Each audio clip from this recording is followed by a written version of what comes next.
Hello to all students. आज हम internal skeleton के बारे में देखेंगे। हम प्रोटोजोआ के बॉडी कवरिंग और स्केलेटन के बारे में देख रहे थे और आज का टॉपिक है इंटरनल स्केलेटन। लास्ट वीडियो जो अधूरा रह गया था उसे हम कंप्लीट करते हैं, कंटिन्यू करेंगे।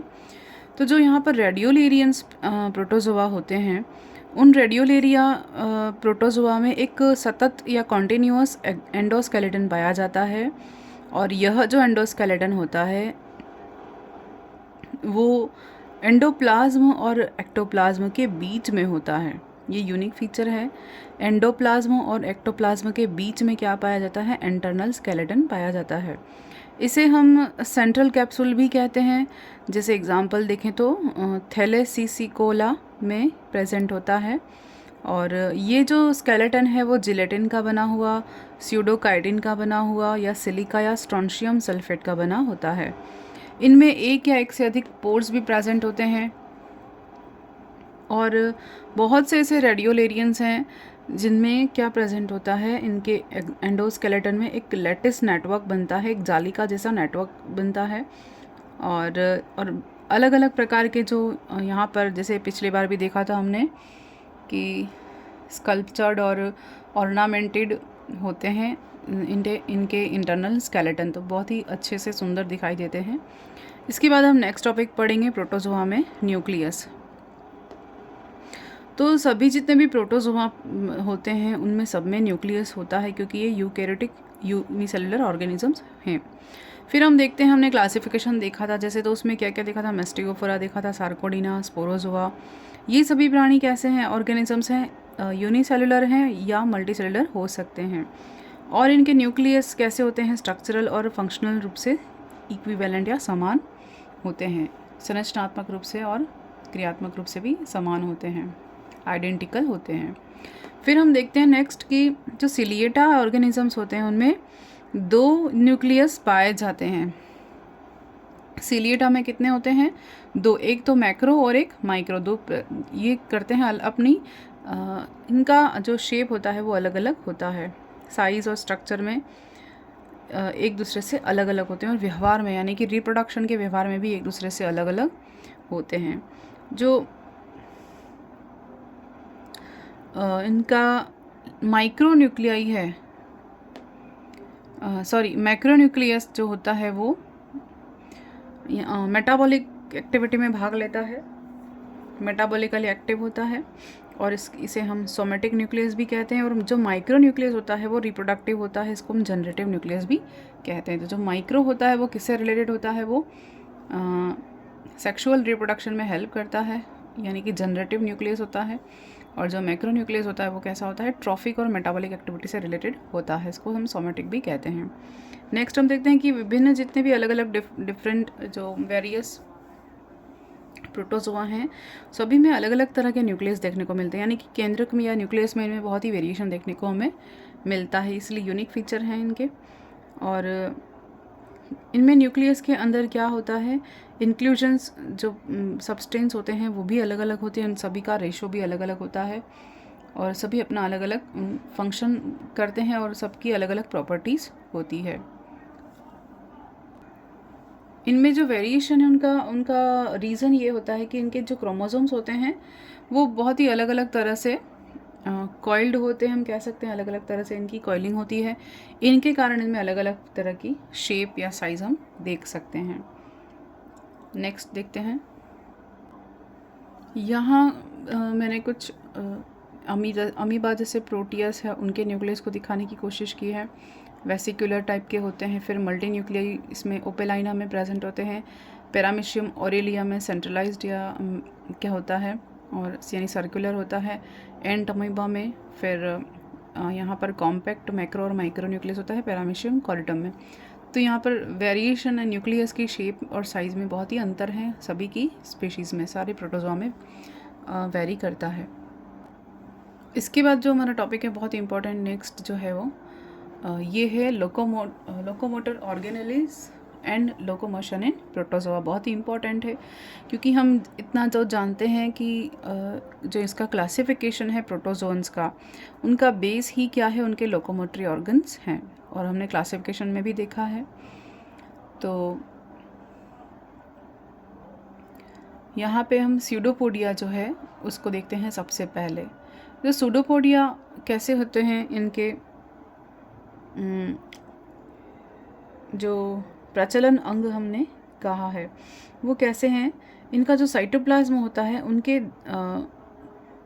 हम कहेंगे करंट के साथ बहने वाला, यानी कि स्ट्रीमिंग होता है, स्ट्रीमिंग फ्लो होता है साइटोप्लाज्म का। और सार्कोडिना जो ऑर्गेनिजम्स हैं इन्हीं की सहायता से मूव करते हैं, स्यूडोपोडिया की सहायता से। तो सार्कोडिना के जितने भी ऑर्गेनिज्म हैं वो सभी के सभी किससे मूव करते हैं, स्यूडोपोडिया के थ्रू मूव करते हैं। और स्यूडोपोडिया का मूवमेंट कैसे होता है, स्ट्रीमिंग फ्लो होता है, यानी किसका, साइटोप्लाज्म का, यानी कोशिका द्रव्य जो है वो मूव करेगा वाटर करंट के साथ एक फ्लो बनता है, स्ट्रीम फ्लो बनता है, उसके साथ वो मूव करता है, जिससे इनमें स्यूडोपोडिया बनते हैं और उनसे ये एनिमल आगे की ओर मूव करने लगता है। तो इनके भी थोड़े अलग अलग टाइप्स हैं, वो हम देखते हैं। सबसे पहले है लोबोपोडिया।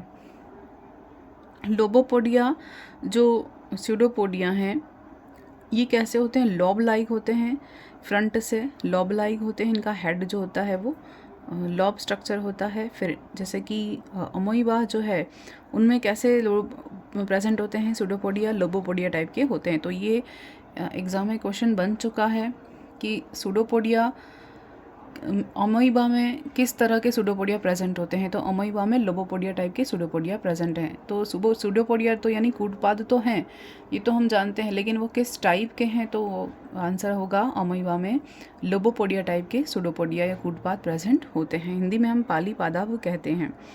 अब ये जो है ये भी मूवमेंट कैसे करते हैं, प्रेशर के साथ मूव करते हैं आगे की ओर।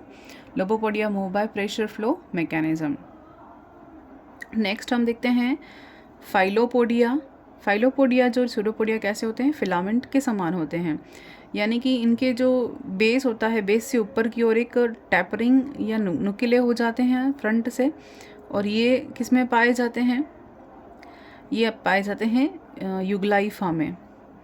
ये स्यूडोपोडिया की संरचना किससे मिलती है, केवल एक्टोप्लाज्म से ही बनती है। इनमें एंडोप्लाज्म का कोई योगदान नहीं होता। जबकि हम लोबोपोडिया देखें तो लोबोपोडिया में एक्टोप्लाज्म और एंडोप्लाज्म दोनों का यहाँ पर योगदान रहेगा। और ये कैसे होते हैं, फ्रंट से एक तो ब्रॉड होंगे और इनके एंड्स कैसे होंगे, राउंडेड होंगे, यानी कि गोलाकार होते हैं। लेकिन फिलोपोडिया में कैसा बताया अपने, फिलामेंटस या तंतु लाइक या फाइबर लाइक स्ट्रक्चर होती है और आगे से नुकीले होते हैं। एग्जाम्पल है युगलाइफा। और इनमें केवल कौन भाग लेता है, एक्टोप्लाज्मा ही पार्टिसिपेट करता है। थर्ड टाइप अपन देखते हैं रेटिकुलोपोडिया। रेटिकुलोपोडिया में क्या होता है, इसको हिंदी में जालिकावत भी कहते हैं। इस प्रकार के जो स्यूडोपोडिया हैं ये भी कैसे होते हैं, फिलामेंट की तरह ही होते हैं। और इन्हें क्या बोलेंगे, राइजोपोडिया भी कहते हैं या मिक्सोपोडिया भी कहा जाता है। तो इनके जो फाइबर क्या होते हैं वो कैसे होते हैं, ब्रांच्ड होते हैं। और इनकी सारी ब्रांच मिलकर क्या बनाती है, एक नेटवर्क लाइक स्ट्रक्चर बनाती है। तो ये स्यूडोपोडिया होते हैं। अब स्यूडोपोडिया भी कई तरह के हैं, जैसे एग्जांपल हम देखें तो ये फोरामिनीफेरेंस में देखा जाता है अधिकतर। और ये कैसे होते हैं, इसमें फर्स्ट हम देखते हैं, नेक्स्ट हम देखते हैं एक्सोपोडिया। एक्सोपोडिया देखें तो ये क्या होता है, ये लगभग सीधे होते हैं और रेडिएशन के या रेडिएटिंग फॉर्म बनाते हैं, स्ट्रेट बनाते हैं और रेडिएटिंग फॉर्म बनाते हैं, यानी विकिरण जैसे होते हैं, जैसे रेज निकली हुई होती है उस तरह के ये स्ट्रक्चर बनाते हैं। तो यहाँ हम देखें कि हर जो एक्सिस है उसमें एक फिलामेंट होता है। ये कैसे होते हैं, थोड़े से ग्रैनुलर होते हैं और एडहेसिव होते हैं, जो साइटोप्लाज्म से रेगुलरली सिक्रेट होता रहता है। और रेटिकुलोपोडिया की तरह इनमें भी क्या होगा, साइटोप्लाज्म दो मतलब रेडिएशन में मूव करेगा, यानी कि टू वे फ्लो होता है। साइटोप्लाज्म डबल डायरेक्शन में मूव करता है, द्विमार्गी होता है और इसको टू वे फ्लो कहते हैं। इसमें भी यही होता है टू वे फ्लो और इसमें भी होता है टू वे फ्लो। और इसकी एग्जांपल अगर हम देखें तो हिलियोजोआ जो होते हैं, जैसे कि एक्टिनोस्फेरियम और एक्टिनोफ्रिस, ये इनमें किस तरह के स्यूडोपोडिया पाए जाते हैं, इन दोनों में एक्सोपोडिया टाइप के सूडोपोडिया प्रेजेंट होते हैं। तो ये भी एग्जाम में क्वेश्चन बन सकता है कि एक्टिनोफोरिस में किस तरह के सूडोपोडिया होते हैं, एक्सोपोडिया, या एक्टिनोस्फेरियम में किस तरह के, या हेलियोजोन्स में किस तरह के सूडोपोडिया पाए जाते हैं, एक्सोपोडिया टाइप के पाए जाते हैं। अभी अब तक हमने लोपोपोडिया देख लिया, फिलोपोडिया देख लिया, रेटिकुलोपोडिया देख लिया। अभी हम नेक्स्ट फ्लेजिलास के बारे में देखते हैं। तो ये 4 टाइप किसके थे, प्रोटोजोआ के लोकोमोटरी ऑर्गन पहला जो है सूडोपोडिया के 4 टाइप थे। दूसरा लोकोमोटरी ऑर्गन है फ्लैजिला, उसके बारे में हम देखते हैं। फ्लैजिला में अगर हम एग्जाम्पल में देखें तो जैसे यूग्लिना है, ट्रिपेनोसोमा है, ये जितने भी प्रोटोजोन्स हैं सब में मूव करने के लिए क्या प्रेजेंट होता है, फ्लैजिला लाइक स्ट्रक्चर प्रेजेंट होते हैं। और इन फ्लैजिला से भी बहुत सारे धागों जैसी स्ट्रक्चर निकली रहती है, और जितने भी फ्लैजिला होते हैं उनमें एक लंबा शाफ्ट होता है जिसको एक्सोनीम कहते हैं। इनकी बाहर की ओर एक कवरिंग होती है, और एक्सोनीम के अंदर 9 लंबे और पेयर्ड परिधीय तंतु कहें या पेरिफेरल एक स्ट्रक्चर होती है जो कि इनको और लंबा बेलनाकार या सिलेंड्रिकल शेप में बनाते हैं। पेरिफेरल जो होते हैं वो क्या होते हैं, कवर्ड होते हैं, और हर जो पेरिफेरल फिलामेंट रहते हैं वो छोटी छोटी 2 भुजाओं की पंक्तियों में डिवाइडेड होता है। और एक्सोनीम से एक एक्सोनीम कहाँ से जनरेट होगा, एक्सोनीम या हम कहेंगे अक्षसूत्र, ये जो कहाँ से जनरेट होता है, ब्लेफेरोप्लास्ट से या बेसल ग्रैन्यूल से, या हम कहेंगे काइनोटोम से जनरेट होता है। तो ये हमने देखा फ्लैजिला के बारे में। और जो फ्लैजिला होते हैं उनमें ये जो ब्लेफेरोब्लास्ट की स्ट्रक्चर है वो बनती है सेंट्रियोल से। नेक्स्ट हम देखते हैं सिलिया के बारे में। सिलिया के बारे में देखते हैं। जितने भी सिलिएटेड प्रोटोजोमा हैं उनकी विशेषता ही क्या है, उनमें सिलिया का उपस्थित होना पाया जाना। तो ये जो सिलिया हैं उनकी स्ट्रक्चर कभी कभी फ्लैजिला के जैसे भी हो सकती है, दिखाई देती है, यानी रिसेंबल करती है किससे, फ्लैजिला से। ये कैसे होते हैं, ये बहुत ही ज़्यादा मूवेबल होते हैं, यानी कि